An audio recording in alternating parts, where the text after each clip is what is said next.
Hello everybody, welcome on into Watch Me Wednesday.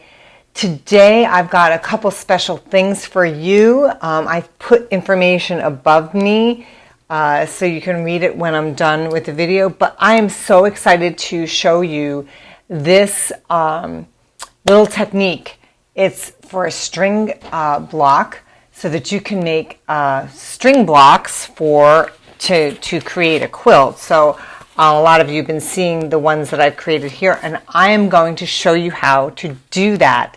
So if you wouldn't mind sharing the video right now so that other people can see, and also I am going to be giving away, yes, 2 bundles of strips so that you can do your own string block as well to get you started. And I'm going to tell you how to enter for that at the end of the video, so stick with me through that.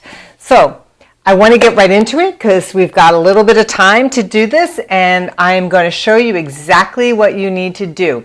So I'm going to bring the camera on down so you can see what I'm doing here.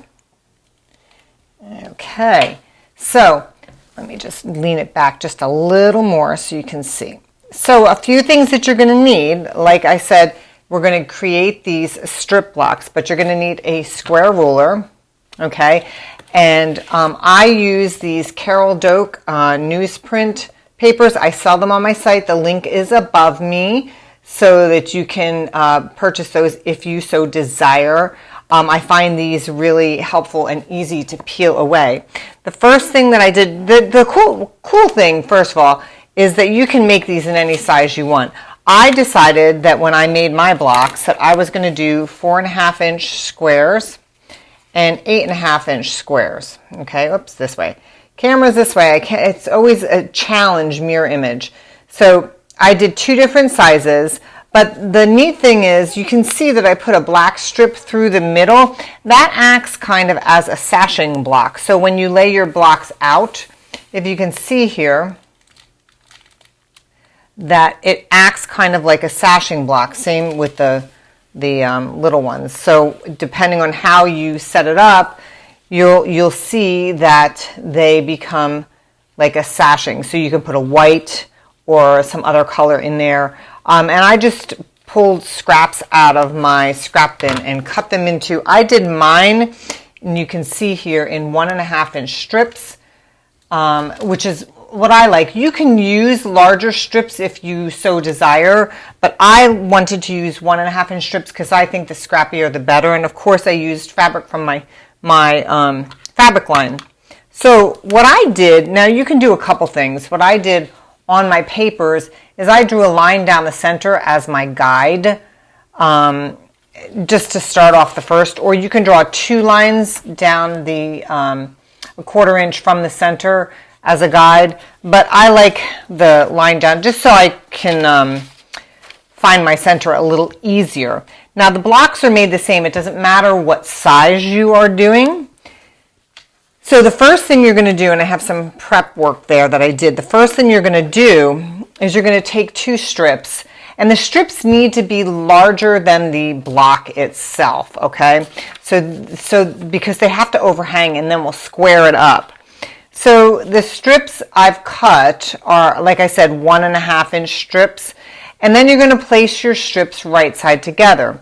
So what I want is that middle strip, the black strip, right kind of centered down over that center line that I have drawn, and then I want it right sides together, and I want the next strip over top. Right sides together, even sides. And I don't glue or pin this, and it's not an exact science, so don't get caught up in the fact that it's not quite exact. If it's a little off, it's not that big a deal.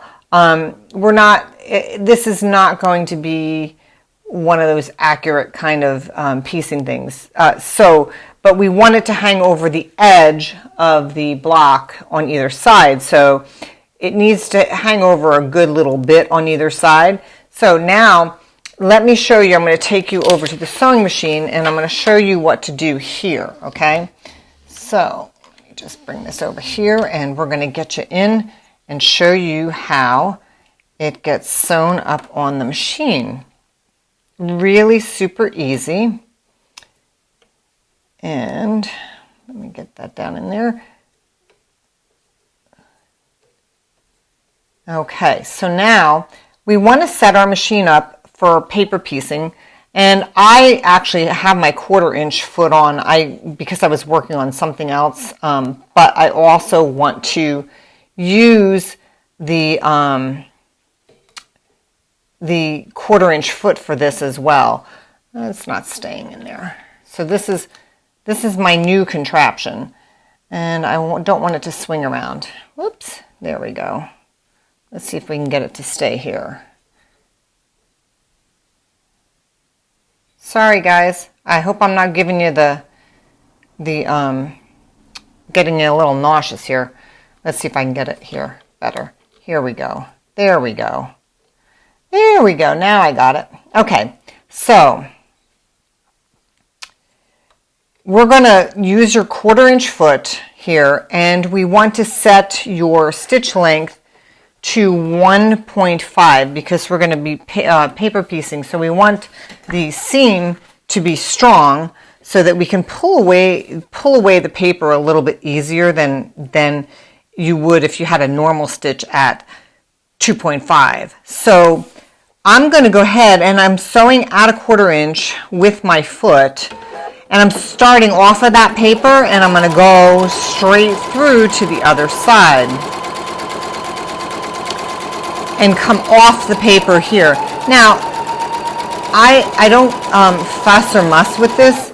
I'm going to clip my threads, and if my strip was longer, I'm just going to use my scissors to clip away I don't really need my rotary cutter here. Then I would take this to the ironing board, and I would press this open, which I'm not going to do now just for sake of time. I'm going to press it to the one side, okay? So now you have, and I go, now you have it open, and I go from side to side to side to side. So I'm going to go back and forth sewing this. So I take my next strip, I'm just going to turn this around once you've pressed it. I'm going to turn this around to the other side, matching up the edge. Okay, so I just put my next piece of fabric on, matching up the edge with my center sashing strip, if you will. And then I'm going to just start sewing off of the edge here, of the edge of the paper, at a 1/4 inch, and again my 1.5 stitch length.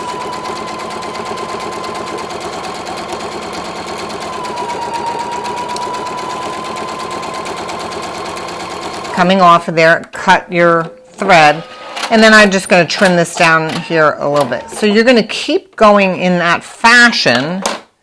Okay, so now you're going to press this. So you see, now you have these two pieces added onto that black strip. And you're just going to keep going in that fashion. Now I'm going to go back to this side, put another piece on this side, back to this side, do the same. Keep going in, out, until you get every piece of that paper covered. Okay, so you can see, I'm going to bring you around here again and show you on the cutting board, because I want to show you how to trim this down too, okay?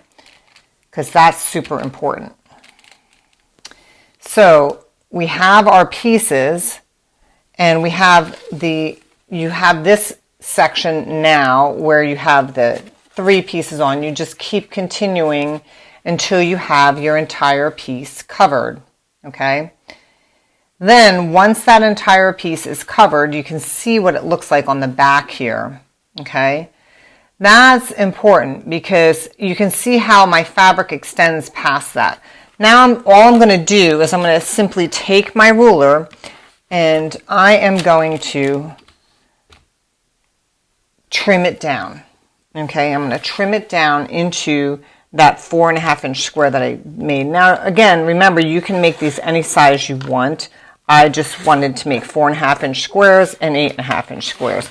You're going to trim it down, turn it around, and trim down the other side. Okay, and then you have these beautiful little blocks.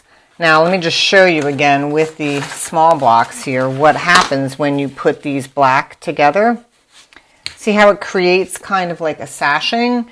So, you know, and you can do that in any direction. I can, you know, when I'm joining it this way, it'll go create a sashing. You can do it any way you want. So, but you can see how that creates a sashing. So it's kind of a fun little element.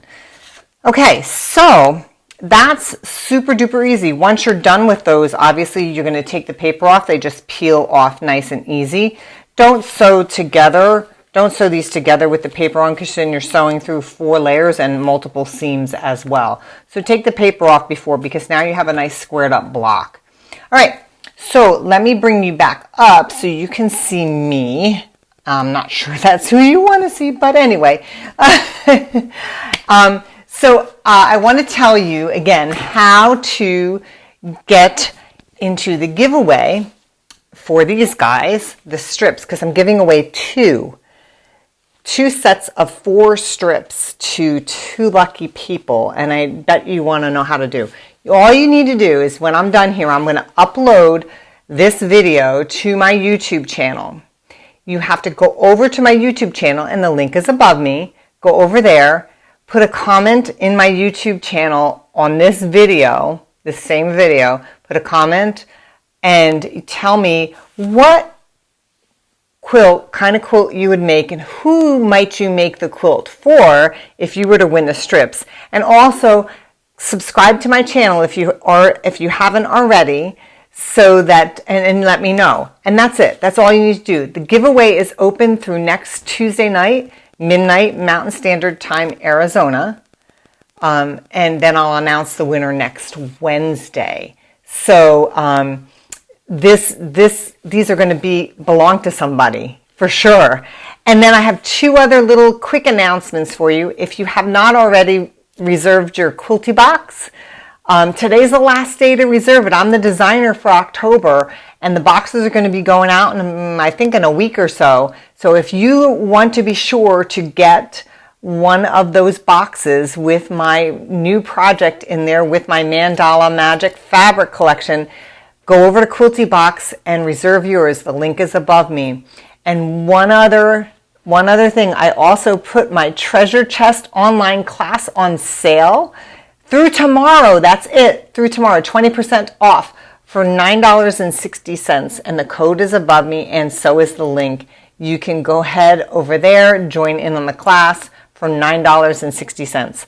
So I hope you enjoyed this great little tutorial, great way to get rid of your scraps and make a cute little quilt that you can keep or you can give away, whatever. It's kind of fun, and it just goes really super quick, and I think anybody would appreciate a neat little quilt like this. I'm doing this. I'm not sure who's going to go to, but Beth is giving a suggestion. She's saying yes, and that is true. You can use a washable glue stick to secure the first strip. Absolutely, you can do that. And in fact, in regular paper piecing, that is how I teach it. Put the glue stick to put your first piece down. So if you really are concerned about the placement of that first piece, definitely do that for sure. I'm not too concerned about it, because this is more of a just sew and go kind of thing. So anyway, I hope you enjoyed the tutorial. Enter the giveaway, sign up for the Quilty Box, and if you want to join me in my online class, please do. Can't wait to see your projects. Share them with me. I would love to see them. And thanks for joining me. Take care and see you next week. Happy quilting, everyone. Bye-bye.